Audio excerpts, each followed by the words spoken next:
Welcome to Launchpad, where today we're talking to Greg Burhop, who's a game board inventor.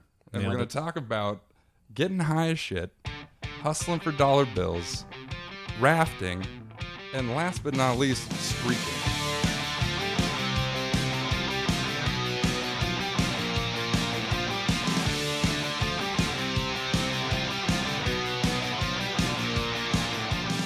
Well, hey, Josh. Yeah, great. So the premise of this show, welcome to Launchpad. Glad to The be here. premise of the show is to talk about the entrepreneurial journey from the point of conception to the point of it exploding in your face to the point of having $1 billion and living on a yacht out in the tropics. So you're not there yet. I'm not there yet. Let's dig in. So this I haven't been I shouldn't say it like that. I have been excited about everything we've done, but this particular interview, I am very excited about. The story of how I met Greg is really quite an intriguing one. So I'm in Chicago for a beer fest. We've been invited up by Red Frog Events to check out their beer fest. They do just tons of beer festivals, and they were interested in using our equipment. They gave us VIP tickets to the event, and we proceeded to get hammered. Just absolutely schnockered. I was trying to use my whole ticket book. Got 50 tickets, 50 20-ounce servings. You can do the math, and I think we had 4-ounce cups, so I was double dipping on that. We go to leave this event, and we call Uber, as everybody should when they're that drunk. And our Uber driver shows up, and he has us in the ride already before he's picked us up. And Dana, one of my friends who I'm with, is just livid because she's buying this Uber ride. And That was my fault. Greg, the Uber driver, pulls up to pick us up and just proceeds to start to get an ass chewing from Dana. And he's like, whoa, I'm sorry. I thought you guys were on the other side. I'll restart the ride right now. And then, we all started to gel.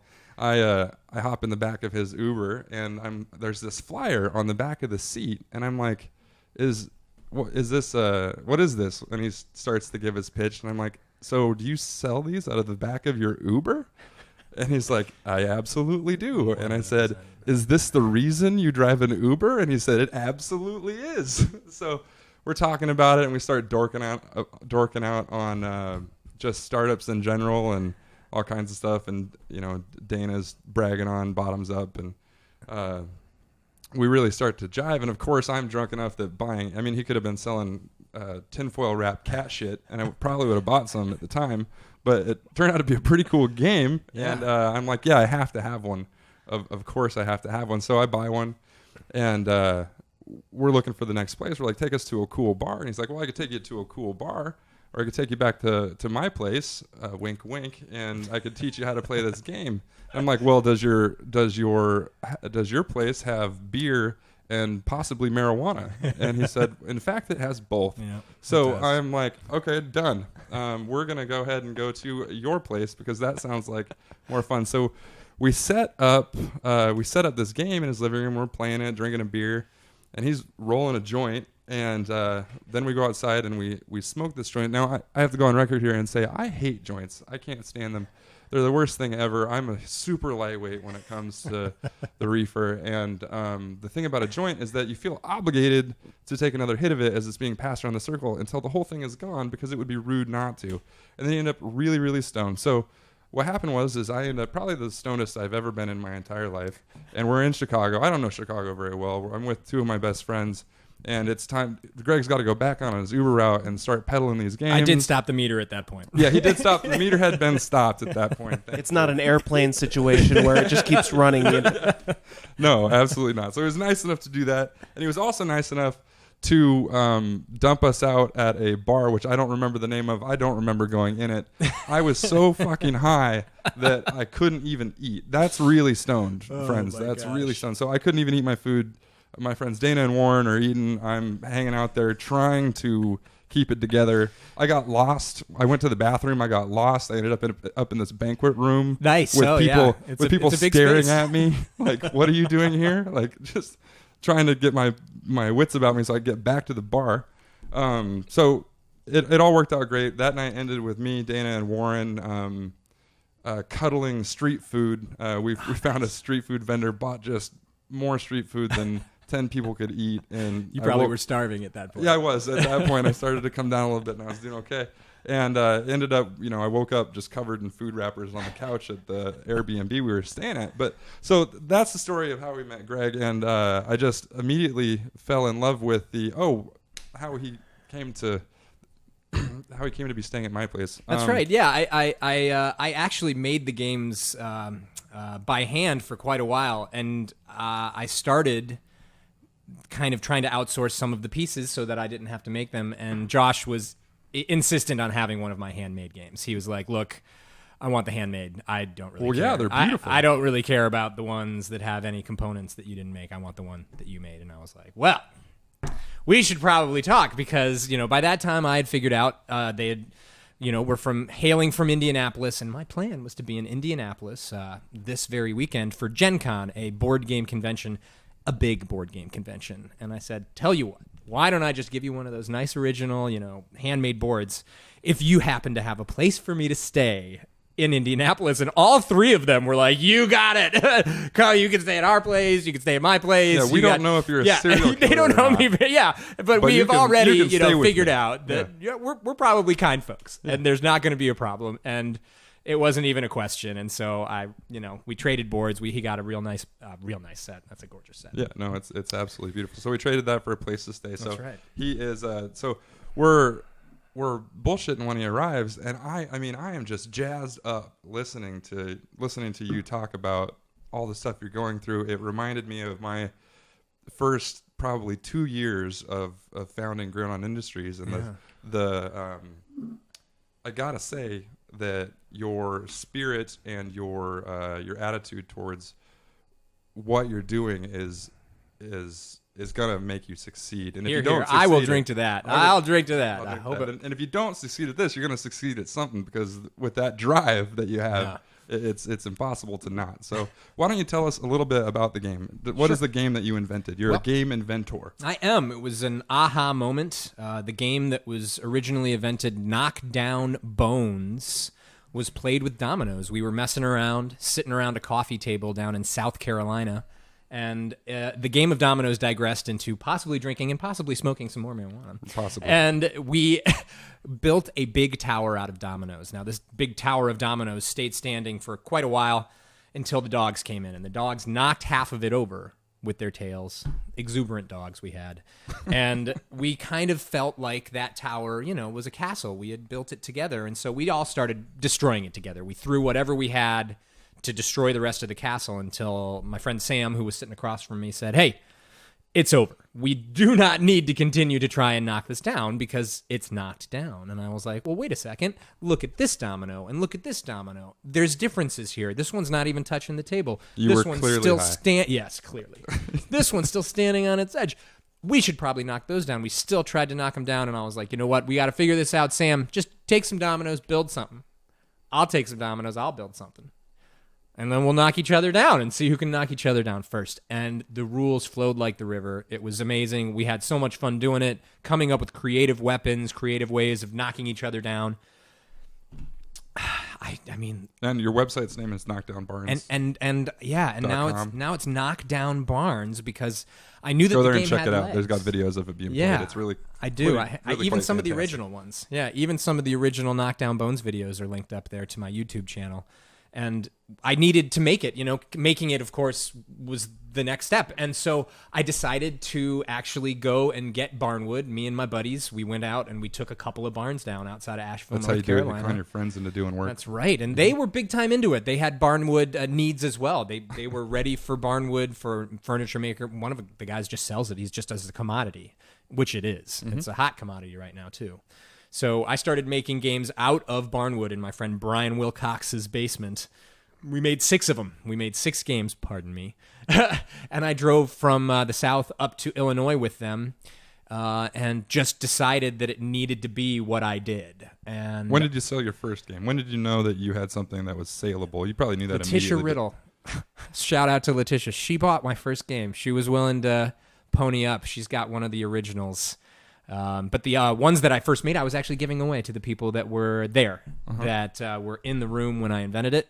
I wanted them to have games, so I gave one to Camille, Sam, Jess, I was hooking them up first. I wanted to make sure that they had those games. And the other ones, my family still has some of those. That's awesome. Yeah. So you started with this. You had those 6 games. Yeah. And you ran out of 6 games. Did you go did. directly to a Kickstarter? So I've never done a Kickstarter. I've never been part of a crowdfunding. I still had a little bit of energy for it, and and a ton of this wood that I had gotten from these barns.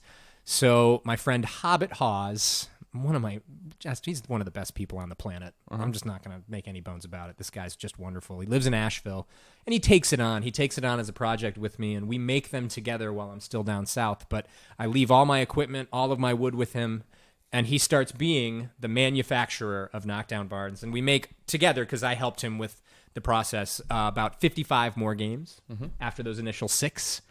And it was just so expensive that neither of us were making money. He was spending way too much time doing it, and I wasn't, earning anything off of the effort whatsoever. So I knew that I had to start doing it myself, and I ended up having to travel down to Asheville. I gathered all the tools, all the supplies, and I brought them up to Chicago, basically to where I lived. And at that moment, I moved to Chicago. I knew I had to be there. I looked into Kickstarter.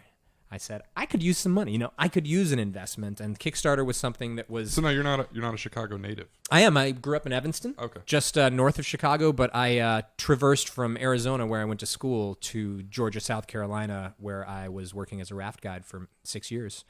So I've been everywhere, man. Raft guide for 6 years. That's pretty incredible. Rafting is pretty incredible. I could talk about that. Not to shift gears. days. You got a good rafting story? That's awesome. Do I ever? Holy cow. So yesterday on the river, right, I had this crew you wouldn't believe. So that's how I would start some of the stories that I would tell. And you can basically say whatever you want to these folks that are sitting in front of you, If you feel like you got a group that isn't... candid audience. Yeah, you do. You have a candid audience. And you really are a teacher when you're a raft guide. You're teaching usually people who have never done it before how to get down a river safely. And it's just such an incredibly rewarding feeling when you do it, and when you have people that maybe would never have gotten to do this on their own, they got out of your boat happy. And so it was great work, outdoor work, exercise, I felt good. I was very healthy doing it. And to be honest, I'd probably be doing it right now if I could. So that's what you wanted to be when you grew up? I love it. I absolutely adore it. It's very hard work, It's very physically demanding. But, a day on the river, it's kind of hard to beat. Yeah, I would have to say it's kind of hard to beat. And my friends down there are still my friends now. Like, I have so many good buddies from that time because you bond. I mean, you're throwing each other ropes to keep each other out of dangerous situations. You trust each other down there. And I've got, half a dozen stories where I felt as though my butt was saved by a raft guide that I trusted, or I saved one, I mean, there's all kinds of, days that I would just love to be back in, and days I probably wouldn't. The river I worked, the Chattooga River, and the company I worked for, Southeastern Expeditions, and also Wild Water Limited. After a dog incident got me kicked out of Southeastern, I got a puppy, and they wouldn't let me live there. Oh, how rough is that? A dog incident. But hey, my dog invented knockdown barns for me. So I'd say that it was probably a decent trade-off. Anyway, yeah, rafting's pretty spectacular. And that's where I was. That was the situation I was in. It was very creative. It was a creative time. Yeah, really it is. It's kind of like summer camp for adults. It is. It really is. And then that's where I was at when the game was conceived. And then you did all the 6-game stuff, the 50-game stuff, and back to the Kickstarter. Back to the Kickstarter. So Kickstarter's interesting, Kickstarter raised, I was only looking for 5,000. Thought I was going to, make about 150 boards. Didn't want to overshoot. And I ended up getting 15,000. So I got 3 times the amount I was asking for. And 277 total orders. They're not orders with Kickstarter, of course. It's a reward. When it's ready, send it out. And I promised that those rewards within 8 months of the ending of my Kickstarter. And not very much. I ended up getting about $13,900. I got about, close to $14,000. I bought all kinds of stuff that I knew I needed. I bought 1,000 boards. I bought enough of the weapons for the game, which I should probably describe how to play the game at this point. So each player has to build a small tower out of little blocks of wood in secret behind a divider. The divider's then removed, and you have to destroy each other's tower by flicking little foam weapons that kind of look like marshmallows. It's pretty outstanding. And you destroy each other. I mean, you build and you destroy, and it's kind of what we do. It's kind of what we do. And I am really excited, I've got all this money, and I end up, trying to make a run of 1,000 games with it, and I ran out of money. I did not charge enough for shipping. I was in a hole. I got injured 2 times trying to do this, trying to move all this material and wood. I ended up hurting myself, and I wasn't planning on paying someone to do it. I was planning on doing it. So when you hurt your paw, and it was my hand, 2 times I hurt my hand, it's very difficult to do safe woodworking when your hand is you're injured. not a woodworker, correct? Not really. No really. background. I don't know High if school wood shop, maybe the extent of it? I did do some, actually, shout out to Mr. Kuhlman back at Haven Middle School, actually. So not even high school. I did do some wood shopping, and it was one of the more rewarding classes because you made stuff and you sold it. Oh, wood shop was the best. You had a party. We're having a pizza party in the wood shop. We sold a bunch of bandsaw boxes or whatever it is you made, you know.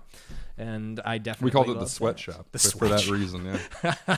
if you were a burnout, and thankfully I wasn't in that necessarily that category in high school, but if you couldn't do anything, the shop teacher would assign projects to you, and I'm pretty sure he had his own gig going on. Like, it wasn't being shared with the school. Maybe so. Yeah, so they'd build greenhouses for all of his friends and flower planters and all kinds of stuff. I'm pretty sure he was putting that in his pocket. Yeah, Mr. Kuhlman was always on point. God, I can remember. What nerve-wracking. You've got children using tools. Yeah, bandsaws, it's going to be so table saws. nerve-wracking. Yeah. Anyway, it was that was probably my only experience. And then, those first 6 I made was sort of the apprentice. Those first 6 boards were not great. And they were just me figuring it out. And then as it started, to take shape, I did get better at it. But ultimately, you really need to be a pretty darn good woodworker to make something flat. A flat piece. Surprising, isn't it? Yeah. You gotta be good at this, and you gotta pay attention. It's real easy to cover a wall with old boards and a nail gun. Hey. What's going on over there? Actually, that was probably the easiest thing that we did for the studio. I thought it was going to be more difficult. The stupid light behind you guys was the most difficult thing I think I had to deal with. It is a gorgeous light. It is a gorgeous light. I'm very actually just wanted to reiterate. I'm happy to be here. This is a nice little spot you guys got brewing here. Yeah, we're happy to have you here. Yeah, absolutely. And so, Knockdown Barns is, created. I've got these games that I'm sending out, but I did get way behind. The Kickstarter fell way behind. It's now 3... So this is the stuff we want to hear about. Yeah. We want to hear about the where'd you go wrong? What'd you do wrong? I assumed that when the Kickstarter would end, I would receive more press. I would receive more sales. I would receive sort of this... residual effect that Kickstarter has. It was not the case. I was right there, then and there, being tested. It was like, all right, the market is waiting to say whether or not this game is actually viable or fun or whatever. And I hadn't been able to get people those games on time, so all of a sudden... It is fun, I will tell you that. Yes, yeah. And all these folks were really upset with me. I got a lot of people online who were commenting very poorly on my social media, also on the Kickstarter, and it got to the point where I had to just... I shut down. I was like, look, I don't know what to tell you folks. I've got everything in storage, and I'm injured. I can't make your games for a while. I don't know when I'm going to. I'm so sorry. I'm going to make your games. And it wasn't enough for a lot of people. And a lot of people demanded their money back. A lot of people actually complained about my business to higher authorities. I ended up having to go to court a year and a half. Shit. After my Kickstarter ended, I got brought into court because the city of Chicago was notified about a business that was possibly not, adhering to business practices that Chicago, enforces. And so I was in a residential, my apartment facility. Well, yeah, that's where you start a business. And they said I can't be manufacturing anything there. And if I was, they were going to fine me $500 a day for doing it. And so they said, when did you start manufacturing in your apartment? I'm like, I never did. That didn't happen. That's I don't a good know. answer. Yeah, this is not what happened. No, I had things for my business in my apartment, but by no means is this a manufacturing facility. I'm talking about, packaging games and things. And so it all came down to the magic pen of the prosecutor, and she, wiped out 95% of the fine that they were going to levy against my business. But still, it was close to $5,000 that, I was like, I don't have $5,000 to pay the city right now. They made you pay a $5,000 fine? She was like, fine. And she cut that in half. She's like, you got this magic pen that could have said 0 and could have been like, I see what you're doing. I see what's going on wrong. I understand. But yet They charge you $2,500. I had a $2,600 fine from the city of Chicago, and it could have been anything she wanted. Like, that's the thing about it is, it started at 40,000 plus because they were going to charge me $500 a day for quite a while. And I'm glad I went to court. I'm glad that wasn't what was on my my bill. And so the city of Chicago was quite another huge mistake. Getting this Kickstarter so bad off that someone was able to complain to the city and get me in trouble with the city. That was ridiculous. So I really started. My communication got much better. Actually, before that, my communication got much better with my backers, and I told everybody the situation. Look, I didn't charge enough for shipping for these games for the international backers. If you guys want your games and you want them now, I will ship them, but you've got to help me with the shipping payment because I got to the point where I had the games, but really no money to ship them. Honesty is absolutely the best policy. And so many people took me up on it. Yeah. So many people. I have now shipped out over 80% of the games that I owe, but there's still a lot of folks that have asked for refunds that I still owe refunds, and I will get them back. I still have inventory. These 1,000 games that I bought, I've got, to be honest, I've got 150 or less left. But that's enough to cover the Kickstarter folks. And it's enough to actually make enough money, I think, to pay for most of the shipping for them. But it's not enough for me to make another run. So what's the next step for a startup, Josh? Wait, that was my question for you. What is your next step? Okay, so what are you going to do? Is probably I'm of no help to you. Here's what I'm thinking. What are you going to do? Well, 1,000 game run didn't quite get funded enough with just a quarter of, the games sold. I think I need to, plan on selling enough games to make the run this time. I'm not going to try and say, all right. So can you do another Kickstarter? Sure, I certainly could. There have been several instances where people have either they've wound up taking what they had and then doing a second run, or they've improved upon the game and then made a second run. And a lot of times the improvement kind of helps get people who bought the first time to come back around. Right. So yeah, it's been done a lot. I've looked into Kickstarter a lot. Had a failed Kickstarter myself. Not so much in the sense that it was successful and then it failed. It was better off, I think, that it was not successful unfunded. and then Didn't get the funding. It was a kick in the balls right out of the gate. Exactly. It was not a delayed. Well, we talked about this a second before. Experience. Yeah. Here. Well, we talked about this, a little bit before. Part of dealing with Kickstarter, I think you have to believe in what you're doing on Kickstarter. I mean, obvious. That's, I guess, an obvious thing. And the situation was, we started this podcast studio before, and some thieves came in, robbed it. At the time, I was uninsured. I've since fixed that very quickly. But it kind of hit that point of, well, I guess we could try a Kickstarter. I always wanted to try a Kickstarter. I thought it would be fun. But I didn't really feel like, I'm not that guy that stands out on the street and asks people for money. Yeah. So I put it together trying to be funny. It just, I don't know. It never felt like it was really me. It never felt like that was my Kickstarter. And so it launched on the exact same day that another game launched with the oatmeal called Exploding Kittens.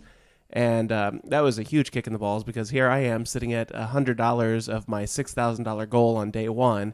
And they've gotten, about $2 million by that point and continued Day on. one, $2 million? Oh, yeah. Well, it wasn't $2 million, but they had at least at that point, I think they got $600,000 on day one, somewhere around there. I mean, they just launched right out of the gate. Now, granted, the oatmeal has a huge following. It does. So it was, but you're sitting there with a local Kickstarter and they've got a national one that just blows your pants off. And you're like, wow, I really didn't prepare. And what power does Kickstarter have to just, push things to the front page, push things to the to funding? And that actually is what happened with me. They blogged about my project, and I made $10,000 in 2 hours. That's fantastic. With That's Kickstarter. awesome. It was insane.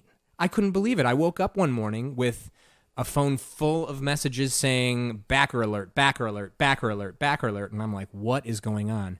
There was no notification to me as the person who actually ran the, Kickstarter campaign that they were going to be mentioning me. They just did. They mentioned me in a 3-project blog post that went out on Twitter, Facebook, Tumblr, all of their social media, and it went absolutely bonkers. I said to my roommate Meredith at the time, I don't think I'm going to have time to chill this champagne that I bought in case, we actually made funding, and I threw it in the freezer. It was 15 minutes before I had made that $5,000. And it was just the rest of that day. I was floating on a cloud. I bet. couldn't believe it. And then that day ended. And that day ended. And that day was the only day that was, highlighted, of course, on a blog or anything like that. And when I tried to search out for my project, I had to search Board Games Chicago to even find it anymore because I had gotten my money. Yeah. I had reached my funding goal. And so it was very it was no longer on, Kickstarter's front pages. It was it was buried, to be honest. It was hard to find. I had friends contact me about not being able to find it on Kickstarter, and I was like, "Oh, I've got links. Here's the links, sending it out." But really, they've got a ton of power. It's ridiculous. I mean, well, yeah, as they should. They're the ones hosting it. But would you have set your goal higher in hindsight?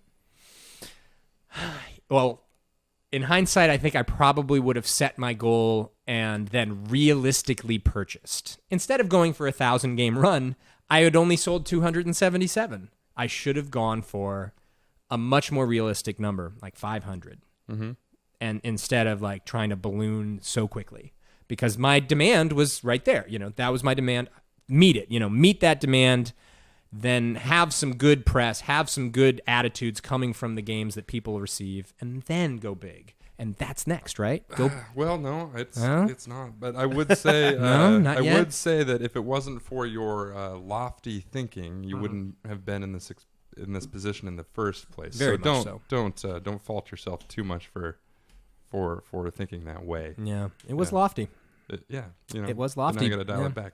But what is next? What are you going to do next? Are you going to do another Kickstarter? Well, here's an example for you. So last year I got mentioned in a very, very awesome... Because I've lost a shitload of your marshmallows. You could probably just sell make money more. reselling those. I can sell more of those for sure, and those Yeah. only cost me pennies. Yeah. Those are very cheap, and I can definitely make a margin on those. But again, I need those to be branded, which is going to cost me a little bit more money next time I make these games. If I got to brand all of those little You marshmallows, don't need those to be branded. I don't know if someone finds one of those, they don't know what it is unless it's got knockdownbarns.com on it. And I guarantee you, people are going to be finding them. Yeah, They'll find them everywhere, especially after this weekend here at the biggest board game conference in the country. I mean, I'm going to be playing all day Saturday, all day Sunday, and Okay, so until tell me my, about until your my next your fingers your are next sore. steps, and then we'll talk about this weekend and what you're doing. Sure. 'Cause that kind of is exciting for me too, because I've done just a shitload of trade shows, Yeah. and this is your second trade show. It I is. think probably the first that really fits what you're doing. I think so. But so what do you think is your next step? Well, I think next step will be to fund another run of games. Funding another run of games is asking for money, and I don't know if I should ask the masses again, Kickstarter, or if I should try and get private, folks. Either way I do it, I got to get some money to make another run, and this time make it a more realistic number. Whatever the demand that I can, drum up from the hopefully goodwill I'm going to have from the folks that did get the game, and get another run of games made. And I'd like to make, I don't know what my goal is really, but I'd like to make 10,000. If I could get the run to 10,000, that would be awesome. Didn't we just learn that 1,000 was too many? Well, that's because it was, the stepping stone. And I would love it if the press, that I get just jumps that much. I haven't gotten any like real press, like crazy press where I'm on, I Googled you. You got some stuff. I've going got on. some stuff. It's true, but I've never been on The Tonight Show. I've never been on, and any of the morning news, radio, anything. He's looking at you going, I've never been on CNN, ESPN. That's right. Bottoms up is everywhere. That's Screw right. you, Josh. So Take me along with you. let me just play in the background. So the next TV spot I do, you can just be playing Knockdown Barnes in the background. Done. All right.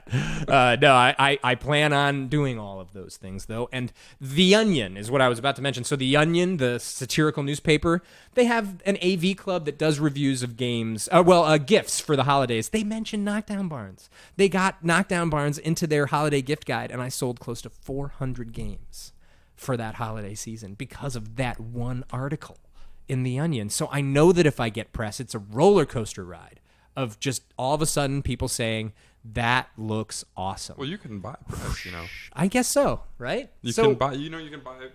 So I don't know how many people know this, but it's funny that people don't. You can buy news articles to be written just like it's a news article. It's the most fantastic thing in the whole wide world. They write it. It looks just like a regular article that anybody would read. Sure. But you paid for it to be written. You paid for it to be written. It's And fantastic. the FTC hasn't really cracked down on that yet, which Which, it's one of those kind of gray areas. I mean, me working in media for all those years, it's something that's been talked about a lot. The FTC kind of regulates that kind of thing, and the fact that blog posts and everything like that have shown up Well, it's total bullshit. as sponsored without actually being, saying sponsored. Yeah, exactly. Yeah. And so it's one of those that's on the radar, but I don't believe anything's happened with it. So be my guest. Go right ahead while you got the chance. We got the Kathy Ireland show. Apparently, she's this great businesswoman now. I don't follow Kathy Ireland too closely. I did back in the day. She was my first. She was my first swimsuit girl poster I ever had. Right next to my bed. I did bad things to myself while looking at that. But anyway, get a call from one of her guys, and of course I took the phone call because of that poster. And he gives me this big long rundown about blah blah blah. She'd love to have you on the show. We love your product, all this stuff. We're looking at drink dispensing stuff. You're by far and away the coolest thing we've come across.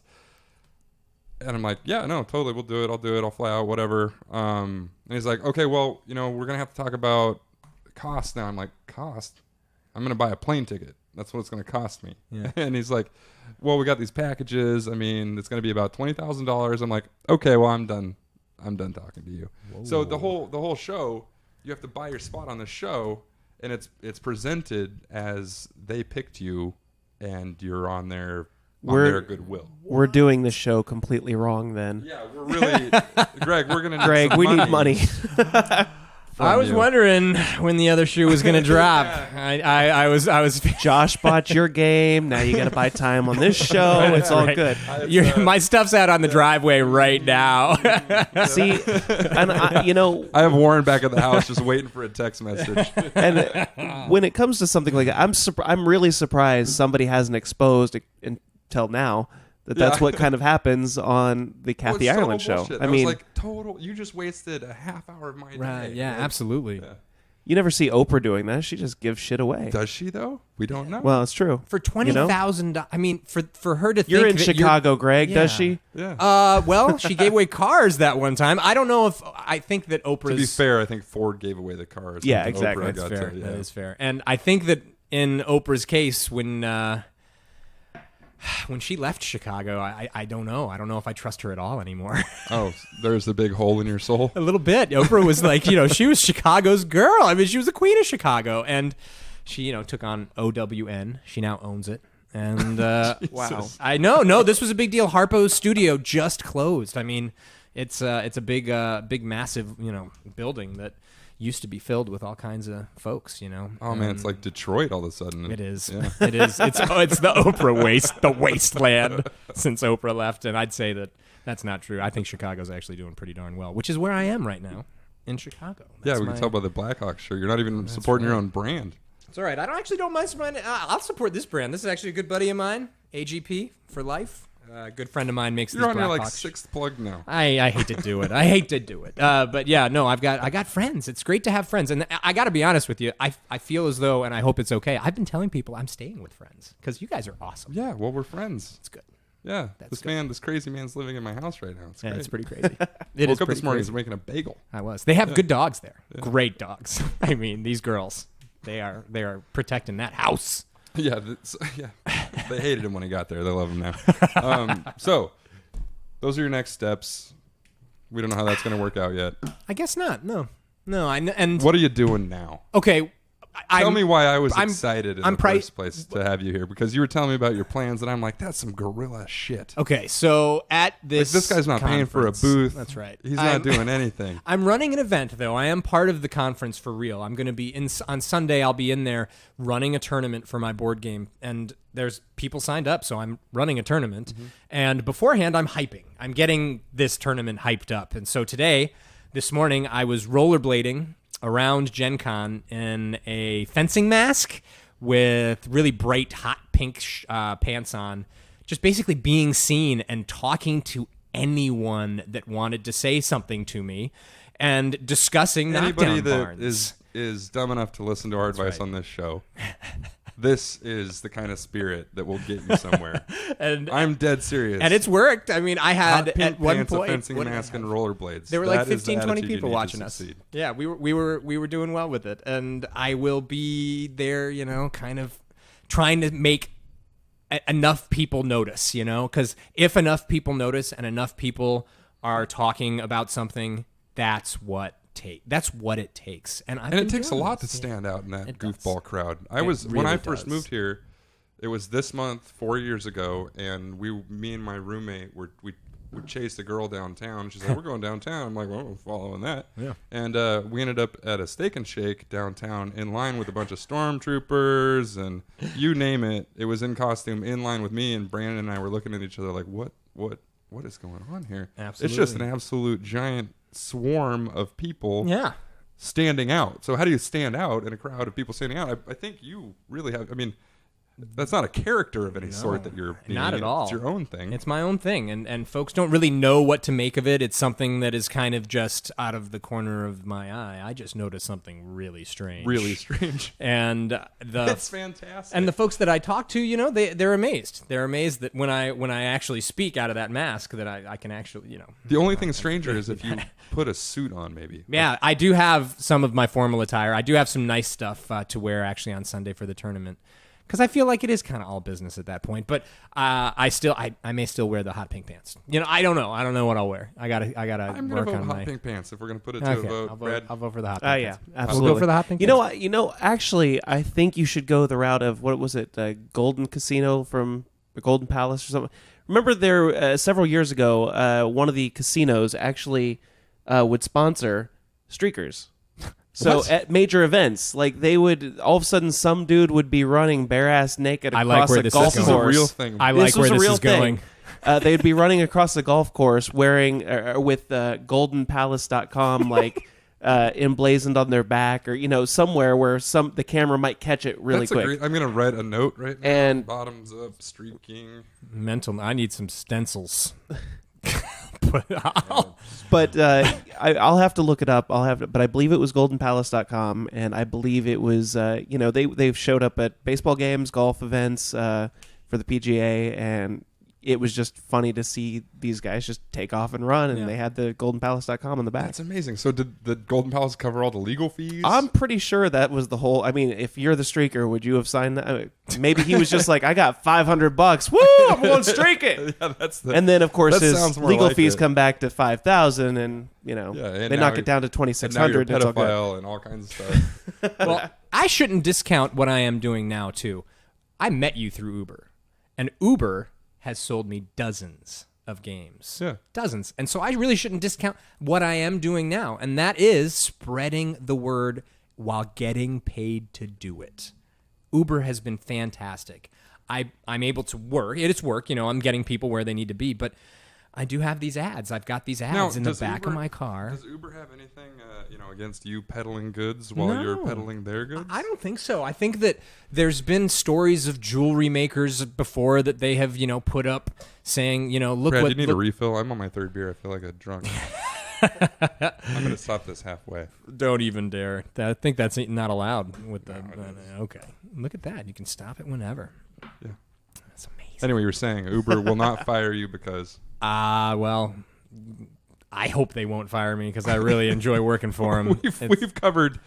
You were stoned when you were driving the car. No, not at all. That's when I got home. Oh, you got home. That's when we got back to my place. you're right. Has You did. standards. Right. I turned the meter Standards. off. I'm sorry. I misinterpreted Yes. No. what was going on. No. Meter was off. Meter was off. Meter Yeah. was off. No, You that's did not go back going out and home. work. That's I- right. I- No. I misunderstood you. No. I'm sorry, no, Uber. No, That was my fault. The meter was off when Yeah. I took them home. And Congrats, Greg is now fired from Uber and has to pedal on the streets. That's okay. That's okay. I'll start Juber, named after me. After my first name, Josh Juber.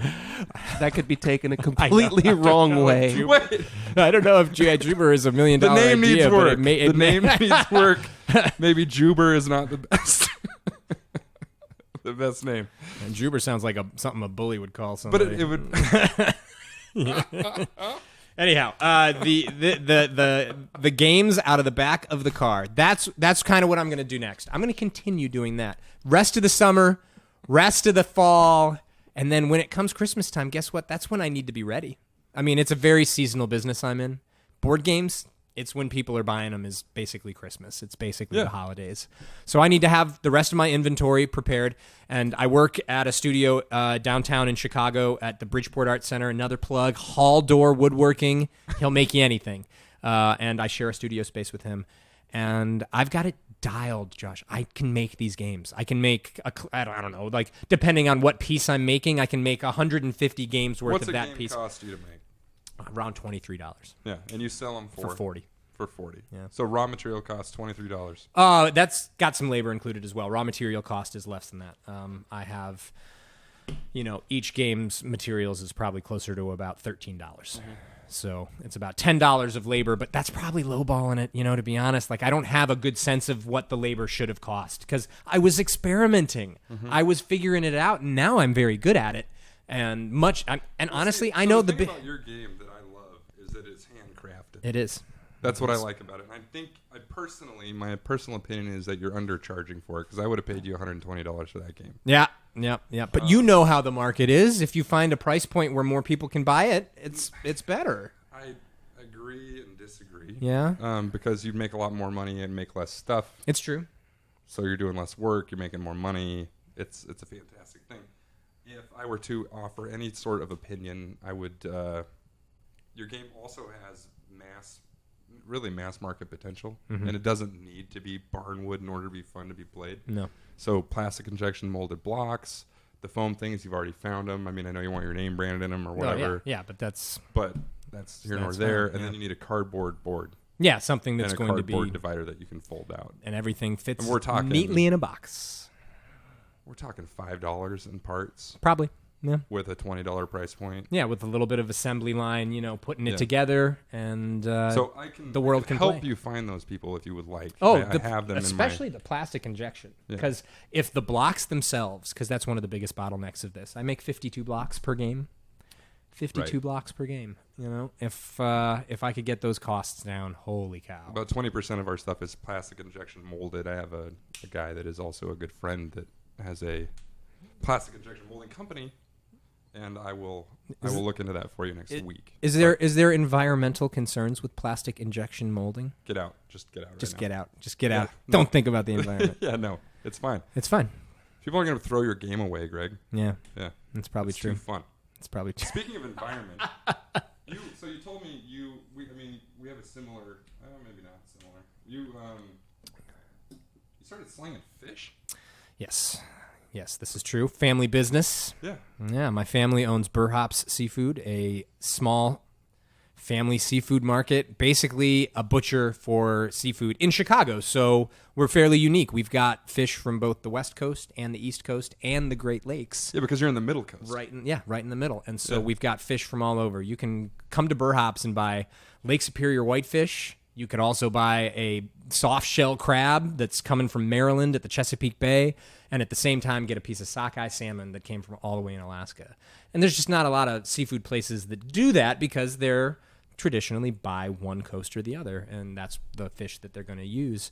Chicago's a huge hub. I mean, we go to O'Hare International Ocean every day and pick up our fish. No shit. Yeah, and get the. Now, are you still involved in any way, or are you? I built them a website and I helped out with their social media presence when I first got back from rafting, and all the while, kind of trying to do this board game thing at the same time. And I actually did take over one of those stores. I took over it's a retail fish market, and I was managing one of those stores for almost a year and a half, but I've had to basically dedicate my time to the game. I've decided that it's going to be well worth it, and it was a bummer for my family to know that I wasn't going to be continuing on in the family business. How was that for your dad? Yeah, it was definitely. I don't want to be a fishmonger, Dad. No, I think that he understood, but he definitely was. He was concerned, to say the least, that I was doing something that my dad would tell me I'm dumb.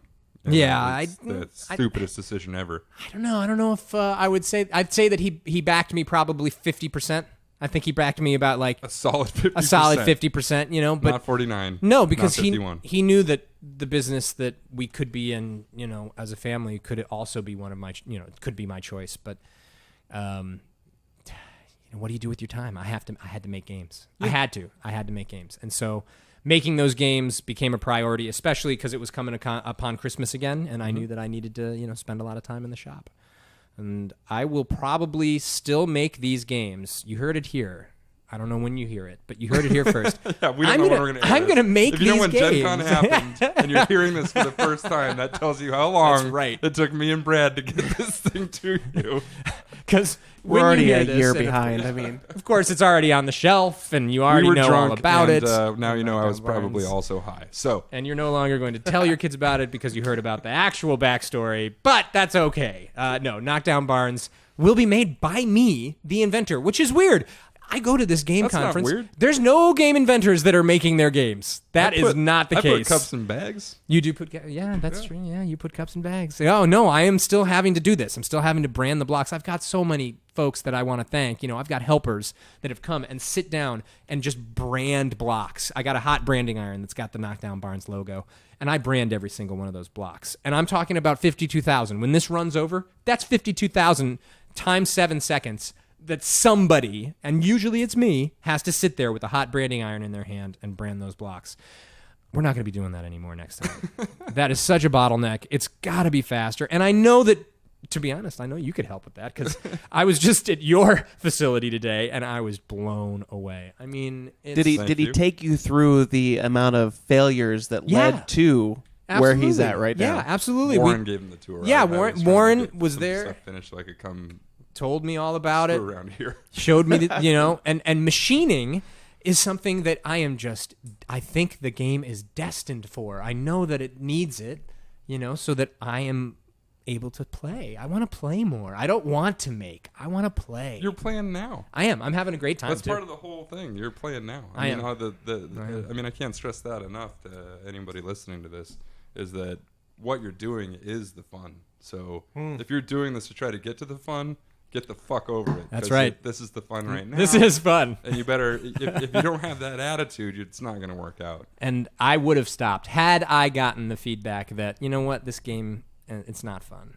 If I had been getting that feedback at this point, it's fun. It's I a would fun be. game. I would have, To be honest, the only thing I don't like about it is those marshmallows are fucking. You lose them You under do the lose them. couch. You do lose Your them. dog eats them. I mean, It's true. that's just a reoccurring revenue stream. Isn't it because- great? Yeah, Yeah, it's that's really fantastic. So Like, you should just basically set what he's that saying at is, 5 every month. yeah, you need that on your website like pronto. Yeah, buy more. extra marshmallow because everybody else has gone to using actual marshmallows now to try to I flick. bet you And could use actual marshmallows. It's been done. It has been done. Wine corks was the Wine corks be too hard. They are. You don't want to flick them more than a couple of times. And I've noticed a few games actually at Gen Con this year that are flicking oriented games, but they're not using soft things. Any of them the bean? No, this That was a one. joke. No, the bean, the flick the bean. That actually probably would be a pretty fun game.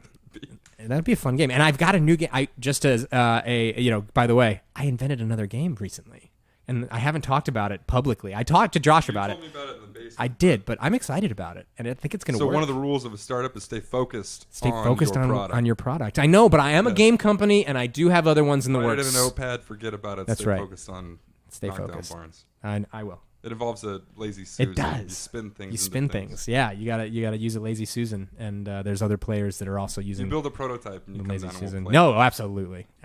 And there's a bottom up beer actually tap in the middle. in the middle of it. In the middle of it. So a couple things I like to cover on the show are everybody. I mean, we're all doing this, and I just went on a fucking rant about this is the ride, so enjoy it. But we all have that in our minds because when I first invented bottoms up, only thing in my mind was I'm going to be a goddamn billionaire. Absolutely. Here it is, 8 years later. I live in a basement. I eat top ramen. I have a roommate. Furthest thing from a billionaire on the planet.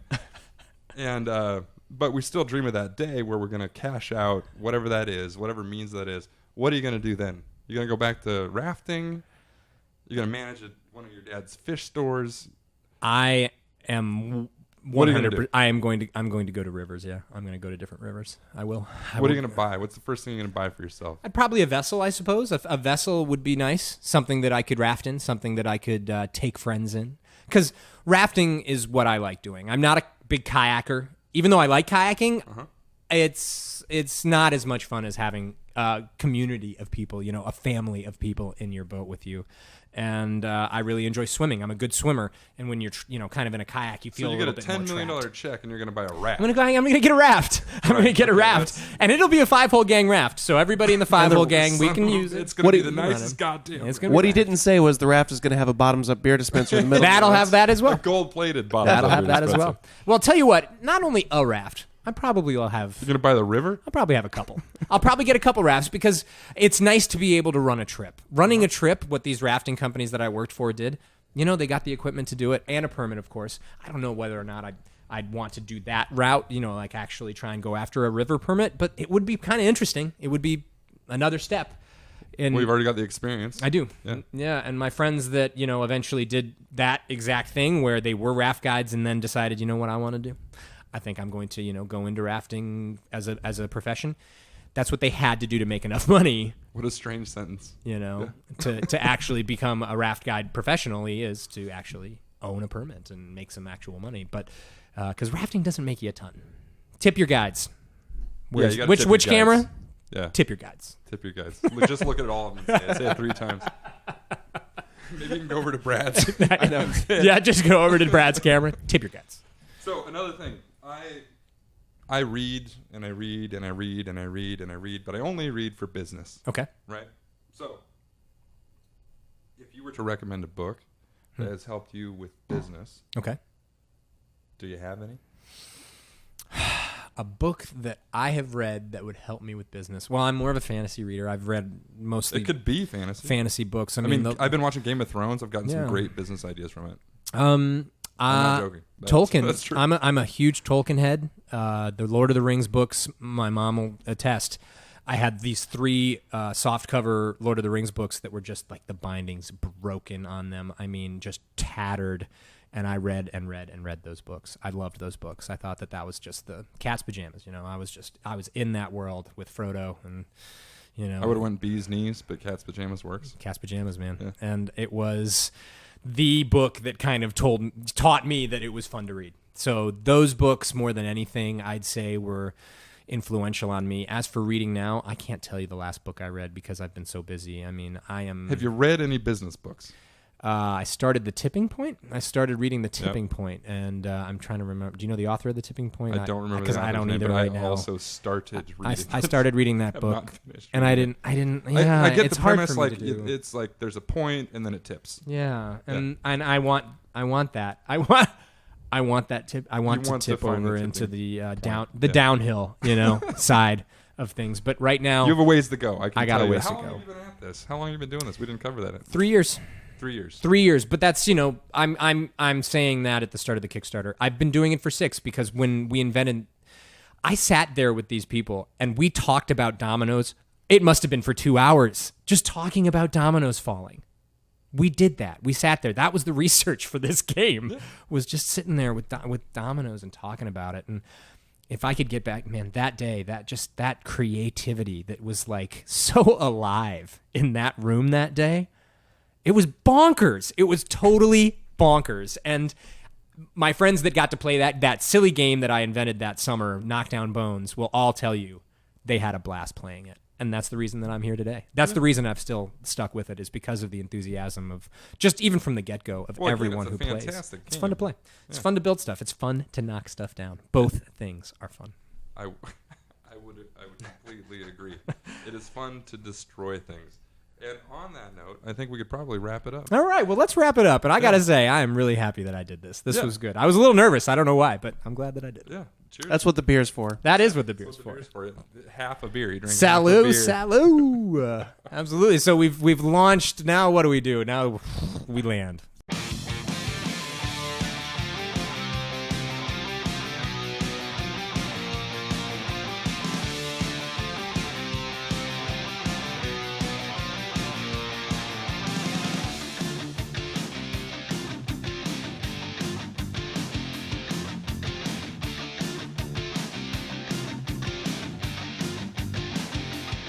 Welcome to Launchpad, where we're going to talk about Tank Top Friday.